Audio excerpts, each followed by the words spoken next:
اللہ تعالیٰ نے قرآن مجید فرقان حمید میں ارشاد فرمایا ہے کہ فَاسْأَلُوا أَهْلَ الذِّكْرِ إِن كُنتُمْ لَا تَعْلَمُونَ۔ اگر تمہیں کسی بات کا علم نہ ہو تو اہل علم سے سوال کر لیا کرو، اہل ذکر سے پوچھ لیا کرو۔ سوال کرنا بڑا اچھا عمل ہے، لیکن سوال صرف ضرورت کے وقت اس سوال کو پوچھا جائے جس سے جہالت ختم ہو، انسان کے علم میں اضافہ ہو، اپنے شعور کو بلند کر کے مسئلے کو سیکھ کر پھر بندہ اس پر عمل کرنا شروع کر دے۔ نبی پاک صلی اللہ تعالیٰ علیہ وسلم کے صحابہ حضور سے سوالات کرتے تھے۔ امت کو اجازت دی گئی ہے کہ وہ اپنے علماء سے، اہل علم سے، ذی شعور لوگوں سے مشاورت کرے، اور جس چیز کا علم نہیں ہے وہ اس شعبے کے ماہر سے جا کر اس کے متعلقہ وہ رائے لے۔ بہت زبردست مفتی بھی ہو، جید قسم کا عالم ہو، کتاب و سنت پر، سیرت پر، تصوف پر اس کی پوری دسترس بھی ہو، تو پھر بھی اسے حکم ہے کہ اگر وہ بیمار ہے تو وہ ڈاکٹر سے رجوع کرے، اس سے وہ سوال پوچھے، اپنی تسلی کرے اور اپنے حفظان صحت کے اصولوں کے مطابق وقت گزارے، لیکن وہ ضرورت کا، بے تکا نہیں، غلط نہیں، بحث کے لیے نہیں۔ نبی پاک صلی اللہ تعالیٰ علیہ وسلم نے اس کی حوصلہ افزائی ان الفاظ کے ساتھ فرمائی ہے جو ابو داؤد شریف میں موجود ہیں۔ حضور علیہ الصلوۃ والسلام نے فرمایا کہ جہالت سے نجات حاصل کرنے کا ذریعہ سوال ہے۔ سوال پوچھو تاکہ تمہاری جہالت دور ہو جائے، لیکن اس کے کچھ قاعدے، کچھ ضابطے، کچھ اصول ہیں۔ ہمارے ہاں کچھ عرصے سے یہ رجحان ہوا ہے کہ ابحاث، کثرت سوالات، ایسی باتیں جن کا اس انسان سے جو سوال پوچھ رہا ہے دور دور تک کوئی تعلق ہی نہیں بنتا، بے معنی اور بے مقصد اور بے محل گفتگو، بے موقع باتیں، یہ رجحان پکڑتی جا رہی ہیں سوسائٹی کے اندر۔ ہر شخص کو تجزیہ نگار بنا دیا گیا ہے، ہر شخص کو عالم بنا دیا گیا ہے، ہر شخص کو ڈاکٹر ڈکلیئر کر دیا گیا ہے، ہر بندہ اپنی مرضی کی رائے دے رہا ہے۔ اس کا نقصان یہ ہوا ہے کہ ملک تیزی سے غیر مستحکم ہوتا چلا جا رہا ہے۔ بگڑتے، بکھرتے، ٹوٹتے خیالات، بہت زیادہ جب باتیں ہونے لگ جاتی ہیں، بہت زیادہ جب بحثیں ہونے لگ جاتی ہیں تو وہ نفرتوں کو جنم دیتی ہیں، وہ اذیت کا باعث بنتی ہیں۔ قرآن مجید فرقان حمید آپ دیکھیے تو سورہ بقرہ میں سے جو آیہ کریمہ میں نے آج تلاوت کی ہے خطبے میں، اس میں اللہ تعالیٰ نے فرمایا ام تریدون ان تسألوا رسولکم کما سئل موسیٰ من قبل، کیا تم میرے نبی پاک علیہ السلام سے بھی اسی طرح ہی سوال کرنا چاہتے ہو جس طرح حضرت موسیٰ کی قوم نے ان سے کیے تھے؟ جس طرح پہلے حضرت موسیٰ علیہ السلام سے سوال کیا گیا تھا، تم بھی میرے رسول سے اسی طرح سوال کرنے کا ارادہ رکھتے ہو؟ کبھی بنی اسرائیل والوں نے کہا کہ ہمیں پتھر سے پانی نکال کے دیا جائے، کبھی کہا کہ ہمیں کھانا من و سلوہ دیا جائے، کبھی کہا کہ ہم اس وقت مانیں گے جب رب کو اعلانیہ دیکھ لیں گے۔ کیا تم میرے رسول سے بھی اسی طرح ہی سوال جواب کرنا چاہتے ہو؟ ضرورت کے لیے سوال ضرور کریں، یہ پہلا ہی سپارہ ہے۔ حضرت موسیٰ علیہ السلام کا زمانہ مبارکہ ہے۔ ایک شخص نے اپنے کزن کو، اپنے چچا کے بیٹے کو، چچا زاد کو قتل کر دیا اور خود ہی اس کا مدعی بن کے حضرت موسیٰ کے پاس آیا کہ بتائیے جناب میرے اس بھائی کو کس نے قتل کیا ہے؟ حضرت موسیٰ نے ایک سادی سی بات کی، کیا فرمایا؟ وَإِذْ قَالَ مُوسَىٰ لِقَوْمِهِ إِنَّ اللَّهَ يَأْمُرُكُمْ أَن تَذْبَحُوا بَقَرَةً۔ حضرت موسیٰ علیہ السلام نے اپنی قوم سے کہا کہ اللہ تمہیں حکم دیتا ہے کہ ایک گائے ذبح کرو، گائے کا کچھ حصہ مقتول کو مارو، وہ خود اٹھ کے بتا دے گا مجھے کس نے قتل کیا ہے۔ یہ پہلا سپارہ ہے قرآن مجید کا، آپ اس کو دیکھ لیں، یہ آیت نمبر 67 سے شروع ہو رہا ہے۔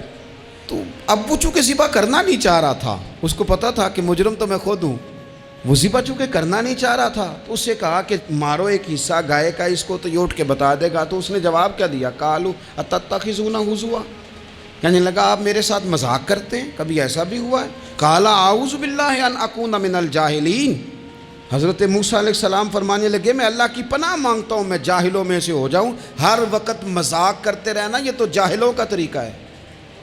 کن کا ہے؟ حضرت موسیٰ نے کہا ہے، قرآن پاک ہے. ہر وقت مذاق کرتے رہنا، خوش طبعی اور چیز ہے، مسکراتے رہنا، لیکن کسی کا مذاق ہر وقت اڑاتے رہنا کن کا طریقہ ہے؟ جاہلوں کا. جب کہا نہیں ذبح کرنی ہے تو اب ذرا دیکھیے کرنا نہیں نہ چاہ رہے. قالوا ادع لنا ربک یبین لنا ما ہی، کہنے لگے اے موسیٰ پھر آپ نہ رب سے دعا کریں کہ وہ ذرا کھول کے بتائے وہ گائے کس طرح کی ہو. ارادہ نہیں نہ ذبح کرنے کا، آپ دعا کریں. قال انہ یقول انہا بقرۃ لا فارض ولا بکر، فرمایا کہ رب کہتا ہے وہ گائے نہ بوڑھی ہو نہ زیادہ بچیا ہو، عوان بین ذالک، ان کے درمیان ہو، یعنی جوان گائے ہو. فافعلوا ما تؤمرون، کرو جس کا تمہیں حکم دیا جا رہا ہے. قالوا ادع لنا ربک یبین لنا ما لونھا. لو اگلی بات سن لو. کہنے لگے آپ دعا کریں رب سے کہ وہ کھول کے بتائے اس کا رنگ کس طرح کا ہو، رنگ بتائیں کس طرح کا ہو. قال انہ یقول انہا بقرۃ صفراء، فرمایا رب فرماتا ہے کہ صفراء رنگ کی ہو، یعنی گہرے زرد رنگ کی ہو. یہ رب فرماتا ہے اس طرح کی گائے ذبح کرو. فاقع لونھا تسر الناظرین، اور جب کوئی اسے دیکھے تو اسے اچھا بھی لگے، آنکھوں کو اچھی لگے وہ گائے، اس طرح کی گائیں ذبح کرو. لو اتنی باتیں بتا دی. قالوا ادع لنا ربک یبین لنا ما ہی، کہنے لگے نہیں آپ پھر دعا کریں اللہ ذرا کھول کے بتائے گائیں کس طرح کی ہو. ان البقرہ تشابہ علینا، ہمیں ذرا گائیں پر شبہ پڑ گیا ہے کس طرح کی ذبح کرنی چاہیے. وَإِنَّا انشاءاللہ لمہتدون، اگر اللہ نے چاہا تو ضرور ہم ہدایت پا جائیں گے. پھر اللہ تعالیٰ نے فرمایا کہ قال انہ یقول انہا بقرۃ لا ذلول تثیر الارض، گائیں اس طرح کی ہو کہ وہ کبھی کھیتی میں نہ چلائی گئی ہو، یعنی اس کو کبھی کام نہ اس سے لیا گیا ہو. بیل کو لوگ لگاتے تھے نا، جو کام آج ٹریکٹر سے لیا جاتا ہے وہ گائے بیل سے لیا جاتا تھا. تو وہ کھیتی باڑی کے کام نہ اس کو لگایا گیا ہو. ولا تسقی الحرث، اور نہ اس سے پانی نکالا گیا ہو، نہ کھیت چلانے ہل چلانے میں لگائی گئی ہو. اور وہ جو کنواں ہوتا تھا جس کے گرد گائیں گھومتی تھی، تو کہا وہ بھی کام اس نے نہ کیا ہو گائے نے. مسلمۃ لا شیۃ فیہا، وہ ہر عیب سے پاک ہونی چاہیے. قالوا الآن جئت بالحق، اب کہنے لگے اب آپ صحیح بات لے کے آئے، اب سوال ختم ہو گئے نا. کہنے لگے اب آپ بات فذبحوہا، انہوں نے ذبح کر دی. وما کادوا یفعلون، پر ایسا کرتے نظر آتے، لگتا نہیں تھا کریں گے ذبح پر ذبح. اچھا یہ گائیں پھر ملی کیسے؟ امام خازن کہتے ہیں کہ ایک نیک آدمی تھا، تو اس کا آخری وقت آ گیا تو اس کے پاس جو کل جمع پونجی تھی وہ ایک بچیا تھی، گائیں کی بچیا ویڑی، اس کے پاس وہ ایک بچیا تھی صرف. تو اس نے اس طرح کیا کہ اس کی گردن پر ایک مہر لگائی، اللہ کے نام پر بطور امانت اس نے اس کو جنگل میں چھوڑا. کہا یا اللہ میرا بیٹا ایک ہی ہے، وہ بھی چھوٹا ہے، اس کی حفاظت کرنا اور میرے بیٹے کو پہنچا دینا. بچہ بالغ ہو گیا. اس کی ماں نے کہا بیٹا جو امانتیں رب کے پاس رکھوائی جائیں نا ان میں خیانتیں نہیں ہوا کرتی، جا کے جنگل میں آواز دے تیری گائے واپس آ جائے گی. اس نے جا کے جنگل میں آواز دی کہ وہ جو میرے باپ نے امانت رکھوائی تھی وہ کدھر ہے. وہ نشان لگی ہوئی گائیں دوڑتی ہوئی اس کے پاس آئی. واللہ خیر الرازقین، جب رب بندوبست کرے، جب اللہ بندوبست کرے تو پھر معاملہ اور ہوتا ہے. وہ گائے آ گئی. اب اس نے کیا کیا اس نوجوان نے کہ وہ گائے گھر لایا، ماں سے آ کے کہا کہ اماں یہ تو اللہ نے فضل کر دیا. ماں کہنے لگی پتر حالات ہمارے خراب ہیں، منڈی میں لے جا اسے بیچ دے، لیکن سودا میری مرضی کے بغیر طے نہ کرنا. کس کی مرضی کے بغیر؟ کس کی؟ اماں کی مرضی. اور سنو یار، تھے کچھ لوگ جن کو لوگوں نے تانے بھی دیے کہ تم ماں کے پیچھے لگ گیا ہے، لوگوں نے بڑا کچھ کہا، پر جو ماں کی مرضی پہ لگیں ناکام نہیں ہوتے زندگی میں. یہ دیکھو ماں کی مرضی پہ لگا. اس کی قیمت کتنی تھی گائے کی؟ بڑی مہنگی تھی پر 3 دینار کی تھی. منڈی میں لے گیا 3 دینار اس کی قیمت لگ گئی. تو ماں نے کہا تھا میری مرضی کے بغیر سودا نہ کرنا. اب بچے تو نہیں نا مانتے، اماں کو کیا پتا باہر بزنس کیا ہے، لین دین کیا ہے، پر ماں نے کہا تھا میری مرضی، بندہ دے رہا ہے اسے 3 دینار، اس نے کہا جی میں نے طے تب کرنا ہے، ڈن تب کرنا ہے، پہلے اماں سے پوچھنا ہے۔ گھر جا کے اماں سے پوچھا، اماں کہنے لگی دے دے، واپس آیا تو اس نے کہا کہ میں 6 دینار دیتا ہوں پر میری شرط ہے، ماں سے نہیں پوچھنا۔ اس نے کہا تو 12 بھی دے، ڈن تب بھی ہونا ہے جب اماں نے کہنا ہے۔ وہ جب اس طرح کی اس نے گفتگو کی، واپس اپنی والدہ کے پاس گئے، کہنے لگے اماں سمجھ نہیں آتی، 3 دینار کی گائیں بندہ 12 میں خریدنے کو تیار ہے، شرط لگاتا ہے کہ اماں سے نہیں پوچھنا۔ تو والدہ کہنے لگی پتر پہلے اس سے جا کے پوچھ کیا وہ ہے کون، یہ کوئی روحانی معاملہ ہے، کوئی غیبی مدد ہے، پوچھ۔ اس سے جا کے پوچھا تو وہ کہنے لگا میں تو فرشتہ ہوں اللہ کا، تو نے گائیں بیچنی نہیں، اس لیے کہ تیرا باپ بھی نیک ہے، تیری ماں بھی نیک ہے، رب تیرے رزق میں برکت پیدا فرمانا چاہتا ہے۔ ماں باپ نیک ہونا رزق میں برکت ہو جاتی ہے، ماں باپ نیک ہوں، ان کی صالحیت کا اثر پہنچتا ہے بچوں تک، رزق حلال کما کے لانے والے ہوں تو گھر میں برکت ہوتی ہے۔ جا کے کہا کہ تیرے ماں باپ نیک تھے، اسے نہ بیچنا گائے کو، تو کیا کریں؟ کہنے لگے بنی اسرائیل والے سوال کر کر کے خود مشکل میں آ گئے۔ اب وہ ایسی گائے جو جوان بھی ہو، یہاں تو ہر غریب آدمی اپنی گائیں یہاں لگا دیتا ہے، کھیتی باڑی میں یہاں لگا دیتا ہے، کنویں میں پانی نکالنے میں، تو یہاں تو ہر ایک کی گائیں، تو ایسی گائیں جس کا رنگ بھی اتنا پیارا ہو، زیادہ بوڑھی زیادہ بچی بھی نہ ہو، اور ابھی تک کھیت میں بھی نہ لگی ہو، وہ سوائے تیرے کہیں نہیں ہے۔ اس نے کہا چل پھر مہربانی کر بتا میں کتنے کو دوں گائیں، اگر وہ آ جائیں تو کتنے کو بیچنی ہے؟ اسے کہنا کوئی نہیں، ریٹ تو زیادہ کرنا ہی نہیں، ان سے کہنا گائے کے اندر سے گوشت نکال دیں اور جتنا گوشت ہے اتنے پیسے بھر دیں، اس کی کھلڑی بھر دیں۔ اب وہ بنی اسرائیل والے ڈھونڈتے پہنچ گئے، کہا جناب گائیں 3 دینار کیا 6 لے لو۔ اس نے کہا نہ بھائی، ذبح کروں گا، گوشت نکالوں گا، جتنا وزن گوشت کا ہے اتنے پیسے بھرو گے، کھال میں تو پھر گائے تمہیں ملے گی۔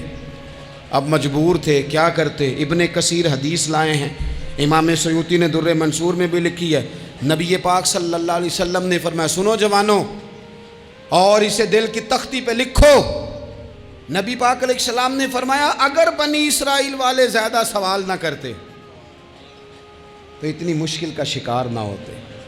انہوں نے سوال اتنے کیے کہ چارہ نہیں ہے اب ان کے لیے، چارہ نہیں ہے اب ان کے لیے کہ یہ ادھر ادھر جا سکے، مجبوری بن گئی، یہی گائے خریدنی ہے، یہی لے جانی ہے۔ اب اتنا سارا مال جمع کر کے وہ گائے خریدی، ذبح کی، تو مقتول کو جب اس کا ایک حصہ مارا تو اس نے اٹھ کے کہہ دیا یہ جو مدعی بنا ہوا ہے نا، یہی تو میرا قاتل ہے، یہی تو میرا قاتل ہے، یہی تو ہے اس نے یہ سارا کام کیا ہے۔ تو زیادہ سوالات کرنا، بہت زیادہ سوالات کرنا، ہر وقت بحث میں رہنا، نبی پاک صلی اللہ تعالیٰ علیہ وسلم نے منع فرمایا، اور میرے رسول پاک علیہ الصلاۃ والسلام نے فرمایا یاد رکھو 3 چیزوں سے ہمیشہ بچو، بخاری مسلم میں موجود ہے۔ ایک تو فرمایا کثرت کیلو کال سے بچو، زیادہ بحثیں نہ کرو، اور دوسرا حضور علیہ الصلاۃ والسلام نے فرمایا مال کو ضائع کرنے سے بچو، اور تیسرا فرمایا زیادہ سوال نہ کیا کرو، زیادہ سوال نہ کیا کرو۔ ایک مقام پہ نبی پاک علیہ السلام نے فرمایا حج فرض ہے، ایک صاحب نے اٹھ کے پوچھا حضور ہر سال؟ حضور خاموش ہو گئے۔ پھر پوچھا حضور ہر سال؟ سرکار خاموش ہو گئے۔ تیسری بار پھر پوچھا حضور ہر سال؟ نبی پاک علیہ السلام نے فرمایا زیادہ سوال نہ کیا کرو، میرے منہ سے نکل جاتا نا ہر سال فرض ہے تو رب نے ہر سال فرض کر دینا تھا، تمہارے لیے مشکل ہوتی۔ اور فرمایا جس چیز کے لیے میں تمہیں حکم دوں وہ کر دیا کرو، اور جس چیز میں تمہیں آزاد کر دوں اس میں آزاد ہو جایا کرو، زیادہ باریکیوں میں نہ جایا کرو۔ جن لوگوں نے بھی باریک بن کے چیزیں ڈسکس کرنی چاہی نا، الجھ گئے، تنگ آ گئے، اور جو کسی ایک دروازے کے فقیر تھے، ایک دروازے کے فقیر تھے، ایک دروازے کے فقیر تھے، کسی ایک راہ سے خیرات لیتے تھے، زیادہ الجھاؤ نہیں پیدا کیا انہوں نے۔ میں کہہ چکا ہوں علم حاصل کرنے کے لیے سوال ضرور کریں، لیکن بحث کے لیے اور الجھاؤ پیدا کرنے کے لیے، نئی سے نئی راہ تلاش کرنے کے لیے، یہ بات درست نہیں ہے۔ بلکہ بخاری مسلم میں ایک حدیث ہے جس کو پڑھ کے انسان بار بار سوچنے پہ مجبور ہو جاتا ہے کہ اس طرح بھی ہوتا ہے۔ حضرت انس بن مالک رضی اللہ تعالیٰ عنہ ارشاد فرماتے ہیں، ہم سب حضور کی بارگاہ میں بیٹھے تھے، بخاری مسلم ہے، نبی پاک علیہ السلام تشریف فرما تھے، حضور کی عادت مبارکہ تھی، جہاں موقع آیا حضور بیٹھ گئے۔ حضور زمین پہ جلوہ فراز تھے۔ صحابہ کرام نے سوال پوچھنے شروع کیے، یہ بھی بتائیں، یہ بھی بتائیں۔ کچھ نوجوان تھے، انہوں نے کچھ سوالات شروع کیے، انہوں نے بہت زیادہ سوالات کیے کثرت سے۔ تو حضرت انس بن مالک رضی اللہ تعالیٰ عنہ فرماتے ہیں بہت سوالات، جب زیادہ سوال ہو گئے نا، اللہ کے رسول صلی اللہ علیہ وسلم اٹھ کے نا ممبر پہ بیٹھ گئے، فرمایا پوچھو جو تمہارا جی چاہتا ہے میں بتاؤں گا، پوچھو، کرو سوال کرو۔ ایک شخص نے اٹھ کے عرض کی، یا رسول اللہ میرا باپ کون ہے؟ فرمایا حذیفہ۔ دو لوگ اور اٹھے، یا رسول اللہ ہمیں لوگ تانے دیتے ہیں ہمارا باپ۔ فرمایا تمہارا باپ وہی ہے جس کی طرف تم منسوب ہو، اسی باپ کی جائز اولاد ہو۔ ایک بندہ اور اٹھا، اس کا لہجہ بھی کچھ اس طرح کا تھا، کہنے لگا حضور میں جنت میں جاؤں گا کہ جہنم میں؟ کئی دفعہ نا چیزیں راز میں رہیں تو وہ ٹھیک رہتی ہیں، لیکن جن کو راز کھولنے کا شوق ہو ان کے اپنے بھی کھل جایا کرتے ہیں، ان کے کھل جاتے ہیں، پھر وہ تکلیف میں آتے ہیں۔ یہ یاد رکھیں، حضور میں جنت میں جاؤں گا کہ جہنم میں؟ حضرت انس بن مالک کہتے ہیں کریم بولے، مور لگنے لگی، ہم کانپنے لگے۔ حضور نے فرمایا تو جہنم میں جائے گا، دوزخی ہے تو۔ بس جب وہ سناٹا چھا گیا، اب ڈر تھا کہ کچھ اور باتیں نہ، یہ کثرت سوالات کی وجہ سے حضور ناراض ہو گئے۔ کہتے ہیں فٹافٹ حضرت عمر اٹھے، فٹافٹ، اور کوئی معافی نہیں مانگی، کوئی بات نہیں کی، جناب عمر تھے نا، آئے عمر تیرے جملوں پہ مر جاؤں، ان راہوں پہ قربان جہاں سے عمر چلتے تھے، ہر حکمران تیری بات کرتا ہے پر عمر تیرے ایک ایک فیصلے پہ میری اولادیں قربان۔ ایسا بھی شخص کوئی پلٹ کے دنیا میں آئے گا جیسا خطاب کے گھر عمر پیدا ہوا۔ حضرت فاروق اعظم اٹھے، یوں ہاتھ باندھے، رو پڑے، کہنے لگے نہ حضور نہ، رضیت باللہ ربا وبالاسلام دینا وبسیدنا ومولانا محمد نبیا ورسولا۔ حضور ہم بڑے راضی ہیں کہ اللہ ہمارا رب ہے، سونیا بڑے راضی ہیں کہ دین ہمارا اسلام ہے۔ یا رسول اللہ ہم بڑے راضی ہیں کہ اللہ نے آپ کو ہمارا نبی بنا کے بھیجا ہے۔ حضور بڑے، یوں ہاتھ باندھے، نہ ساڈا بولیا چولیا معاف کری، غلطی ہو گئی حضور جوانوں سے، نہیں ایسا حضور، نہ اس سے زیادہ کوئی پردہ نہ کھول جائے کہ رضیت باللہ ربا وبالاسلام دینا وبسیدنا ومولانا محمد نبیا ورسولا۔ وہ ضرورت کے لیے سوال ضرور پوچھا جائے، حضور پسند کرتے تھے، لیکن بحث میں الجھ جانا، ہر وقت دین کو تختہ مشق بنا لینا، ہر وقت میرا دل تڑپتا ہے، کبھی کبھی سوچتا ہوں یہ میرے نبی پاک کا دین ہے، کیا یہ صرف دنیا میں بحث کے لیے آیا ہے؟ جس کو 4 لفظ آئے اس نے میرے حضور کے دین کو ذریعہ بحث بنا لیا۔ صبح بھی بحثیں، شام بھی بحثیں۔ کریم محبوب علیہ السلام نے جو طائف میں روڑے کھائے تھے وہ اس لیے کہ امت بیٹھ کے بحثیں کرے، اس لیے امام علی مقام نے سارا گھرانہ کربلا میں دے دیا کہ تم بحثیں کرو۔ عمل کب کریں گے؟ کرو بحث، صبح بھی کرو، ہر بندہ کرے، مولوی بھی کرے، مفتی بھی کرے، مناظر بھی کرے، اور چلو علماء تو کبھی اعلاء کلمت الحق کے لیے کوئی گفتگو کر بھی لیں، ہر چوک چراہے میں بحث، ہر جگہ مناظرہ، خدا را بلا ضرورت تو چھوڑ دیں، بلا وجہ تو چھوڑ دیں، کبھی تو مان کر چلنے کا مزاج بنا لیں، کبھی تو قبول کر لیں۔ یا رسول اللہ رضیت باللہ ربا وبالاسلام دینا وبسیدنا ومولانا محمد نبیا ورسولا۔ حضور بڑے راضی ہیں کہ اللہ ہمارا رب ہے، اسلام ہمارا دین ہے، آپ ہمارے نبی ہیں۔ حضور ہم بڑے ہی راضی ہیں، ہم پر کرم نوازی ہو جائے۔ تو حضور نے فرمایا عمر بیٹھ جا، اللہ تیرے اوپر رحم فرمائے۔ عمر بیٹھ جانا، رب تیرے اوپر رحم فرمائے۔ اور پھر فرمایا عمر یہ رب نے تجھے ہی توفیق دی ہے، یہ تجھے توفیق ملی ہے، تو اتنی زیادہ بحثیں. میں کبھی کبھی کچھ سوالوں کے جواب دینے کو جی نہیں نہ چاہتا. آپ جو سوال کر رہے ہیں وہ پتہ ہے حضور کے ایک عظیم صحابی کے بارے میں کر رہے ہیں. آپ ان پر بحث کرنا چاہتے ہیں, آپ ان کو تختہ مشق بنانا چاہتے ہیں. جی نہیں کرتا, وہ ہستی اونچی ہے. نہ بھائی نہ, دل نہیں مانتا, خیال نہیں پیدا ہوتا. ہم تو ان بزرگوں کے ماننے والے ہیں جو حضور کی ازواج کا اور چاروں بیٹیوں کا نام لیتے تھے تو وضو کر کے لیتے تھے. وہ تو باتیں کرتے تھے تو ڈر ڈر کے کرتے تھے, کہتے تھے توبہ توبہ توبہ. ہم کہاں اور وہ لوگ کہاں. لیکن آج ہر آدمی کو بحث کا شوق آیا ہے. ہر شخص ہے جو کہتا ہے مجھے بھی 3 باتیں آتی ہیں, میں بھی تھوڑا سا مفتی ہوں, میری بھی سن لو. تو اپنی زندگی میں اتنا دروازہ بحث کا نہ کھولیں, اتنا الجھاؤ نہ پیدا کریں, اور ایسے بے جا لا یعنی اور بے مقصد سوالات سے اپنے آپ کو بچائیں جن میں انسان پڑھے تو اس کے لیے الجھاؤ بڑھ جائے. بعض سوالات ایسے بھی حضور سے کیے گئے کہ سرکار نے ان پر سخت ناراضگی کا اظہار فرمایا. فرمایا اس سوال کی کیا حاجت. تو میں آپ سے گزارش کروں گا سیکھنے کے لیے مسئلہ ضرور پوچھیں, سیکھنے کے لیے. اب بہت ساری ایسی چیزیں ہیں جن کا قبر میں ہم سے کوئی سوال نہیں ہوگا, لیکن صبح شام بحث ہوتی ہے اس پہ.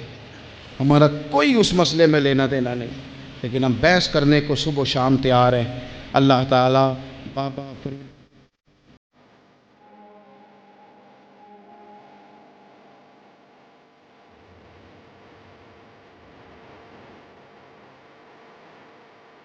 آخر دعویٰ یا